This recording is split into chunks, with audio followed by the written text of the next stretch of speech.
Hello everyone, లంకమన్యం ASR function హాల్కి అక్కది marriage function ఉంటే వెళ్ళాము. ఫంక్షన్ హాల్ అయితే చాలా బాగుంది. ఫంక్షన్ హాల్ చుట్టూ ఇంకా ఎంట్రన్స్ నుంచి బ్యాక్ సైడ్ కూడా మొత్తం అంతా పచ్చగా గ్రీనరీగా ఉందండి.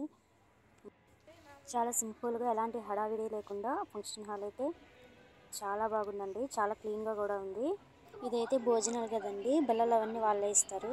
ఫంక్షన్ హాల్ చుట్టూ అయితే ప్లాంట్స్ పెట్టారండి. ఇంకా ఎంట్రన్స్ చుట్టుపక్కల కూడా అన్నీ ఎక్కడ చూసిన ప్లాంట్సే ఉన్నాయి. ఇంకా వాటి మధ్యలో కూర్చోవడానికి చిన్న చిన్న బల్లలు లాంటివి ఏర్పాటు చేశారు. చూడ్డానికి మొత్తం గ్రీనరీగా ఉంది. చల్లగా ఉందండి, ఎండ అనిపించలేదు. అవనిగైతే చుట్టుపక్కల వారికి అయితే చాలా అనుకూలంగా ఉంది. ఇది చూసారుగా, బయట చెట్లు పక్కన కూర్చోవడానికి బల్లలు, ఫొటోస్ దిగడానికి కూడా చాలా బాగుంటుందండి.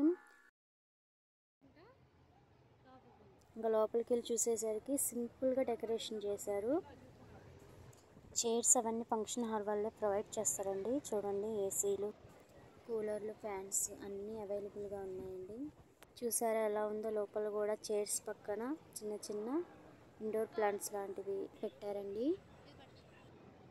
చాలా సింపుల్గా డెకరేట్ చేశారండి. ఇక్కడ ఒక అన్నయ్య అయితే ఉన్నాడు. అక్క పెళ్లి కూతురు ఉంది కదా, అక్క వాళ్ళ బ్రదర్ అనమాట. వీడియోస్ తీస్తున్నా అంటే ఫోటో పోజ్ ఇస్తా, తీసుకో అన్నాడు. తగ్గేదే లేదంటున్నాడండి. సరే పోజు అంటే సరే తీసుకో అని చెప్పి అలా నుంచి పోజ్ ఇస్తున్నాడు. ఇంకా డెకరేషన్ అయితే చాలా బాగుందండి, ఉంది. ఇప్పుడు ఫోటో పోజ్ ఇచ్చాడు అన్నయ్య అయితే, కెమెరామ్యాన్ అనమాట. ఇంకా మార్నింగ్ మాకు బ్రేక్ఫాస్ట్ అయితే పునుగులు ఇంకా గారెలు పెట్టారండి. చాలా బాగున్నాయి. ఇంకా వైట్ చట్నీ అయితే చాలా బాగుంది. ఫస్ట్ టైం మన ఛానల్ ఇంకా చూస్తున్నట్టు లైక్ చేయండి, షేర్ చేయండి, ఇంకా సబ్స్క్రైబ్ చేసుకోండి. పక్కనే ఉన్న బెల్ ఐకాన్ క్లిక్ చేయండి. ఇంకా లంచ్ విషయానికి వస్తే చికెన్ దమ్ బిర్యానీ విత్ గోంగూర టమాటా టేస్ట్ అయితే చాలా బాగుందండి. అండ్ సాంబారు, మజ్జిగ చారు.